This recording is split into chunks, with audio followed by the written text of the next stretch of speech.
I want to start off with your background. Palantir, when you say Palantir to the average person, some is good, some is bad, some is neutral, some are scared. You know, it's good if they know who you are. But one of my favorite signs on the old Defense Secretary Rumsfeld, he had a sign on his desk and it said, if nobody is angry at you, you might not be doing much. You know? Do you subscribe to that? Oh, totally. Okay. Totally. At what age did you subscribe to that? Pretty young, actually. I was a pretty obnoxious kid. So. Were you? Oh, yeah. I had all sorts of opinions. I always have, yeah. Tell me about your parents. Who were your parents? I met my parents. My parents were awesome. My mom passed away a long time ago. My dad's not doing well, which is sad, but they're amazing people. My father was very competitive. He was one of 8 kids. He brought them all out to California.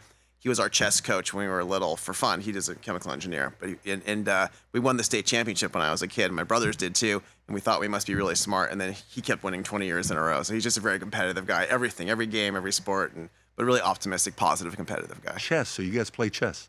How old were you when you won the championship? I was the K-6 champion twice in a row in 5th and 6th grade, and we won the nationals in junior high school. So, but it's because we worked really hard at it because he was a good coach. So you had to spend 30, 40 hours a week to be the best. And this is in Fairmont. We grew up in Fremont, California, and Silicon Valley, and these were tournaments in California and around the country. Who were you in high school? I was a public high school. I was a nerdy guy who was a valedictorian, and I had a bunch of really smart friends who taught me a bunch of stuff about, we went way ahead in math and science and stuff. So at what point did you and Peter Thiel link up? Because I think when I heard a story about you were still in college and you were doing something with him, how did that relationship start? You know, a lot of the smartest kids in Stanford computer science were going to PayPal at the time. It was something where I really admired the talent that was there. You have to realize that company, there was one company started by Peter Thiel and a bunch of his smartest friends. Max Levchin started it, and David Sachs. All these guys were there, Reid Hoffman. And there's one company that Elon Musk started with Roloff and a bunch of other really smart people. It was called X at the time.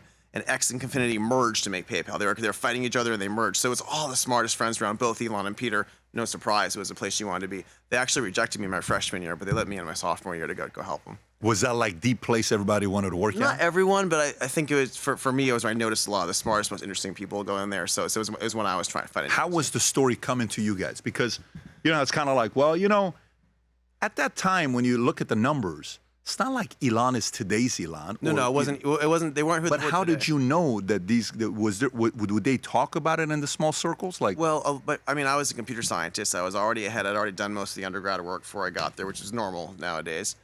And so I met a lot of the smartest other computer scientists, and they were all trying to go work there. And their smartest friends were working there. And then I was the editor of the Stanford Review, which Peter had started. So I met people that way too through it. Got it. So Peter's way. How proactive was Peter of trying to get it in front of all the smartest kids coming out? Oh, this is the most critical thing to do for these businesses. So Peter was very good at that. It's what we spend a lot of our time on now. I'm flying up to see all the kids at Harvard, MIT this week. We spend a lot of time on this. So walk me through it. So what does that look like? Is it, do you go straight to the top? Do you establish relationships? Are there programs to go meet the kids? How does that work? Actually, it's a good question. People don't ask. So Palantir, we had a whole playbook when we started it. Palantir hired a lot of the top talent, and so you'd have your fellows, you'd have your spies, you have your advisors, you have all these spies. These young men and women on your team, and they're like talented computer scientists, and they help you map out who the other best people are, and they help you throw parties, and they help you get to know them, and professors there as well, and you just have people who are young, smart, technical people who are social. And they're there, and they're mapping it out, and they're helping you meet the right people. So when I come in, there's different groups we've met, people who want to work with us. We want to learn from them. So it's a mutually beneficial thing where you're getting to know all the top talent, and you're helping connect them to your top companies, and it just becomes a way to work with them all. But how do you filter them out? Like, how do you know?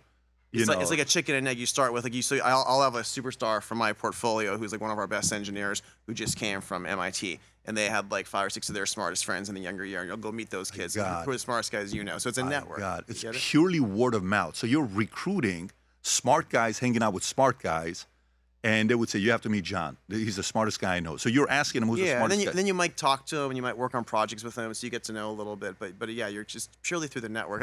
I mean, it's a lot of things. It's the same way if you're a football coach or you're a baseball coach. You got to do this for talent and tech. But what do you look for? So in football, you may look for speed. Like right now I met with one of the law firms that represents a lot of young talent. Nowadays they're recruiting kids at 10, 11, 12 years old. I said, so what do you look for? They said coachability and personality. I said, why personality? Personality equals sponsorship. You got personality, I can get some sponsorship money. You're coachable, we can put you, of course, you got to have the physical abilities, What did you guys look for? You know, it depends if you're hiring an entrepreneur or hiring an engineer, an engineering leader, because they're different. Give me both. An entrepreneur needs to have opinions, and an entrepreneur needs to be able to say, like, here's my hypothesis about the world. Here's why I'm right. Usually, they want to have some chip on their shoulder, something they're trying to prove. Yeah. Like they will have to be someone you can tell they're ambitious. They believe in things. You don't necessarily. You need smart, interesting, curious people to build things, but you need to have like a certain level of leadership and opinions about the world, I think, to build things. When we set out to create a shoe that blends comfort, function, and luxury, we had the choice to make it fast. We had the choice to make it cheap. We chose neither. Instead, we chose Tuscany, Italy. We chose true Italian craftsmanship, each pair touched by 50 skilled hands. We chose patience, spending 2 years perfecting every detail, and we chose the finest quality at every step. Introducing the Future Looks Bright collection. Not rushed, not disposable, not ordinary. Rather, intentional, luxurious, timeless.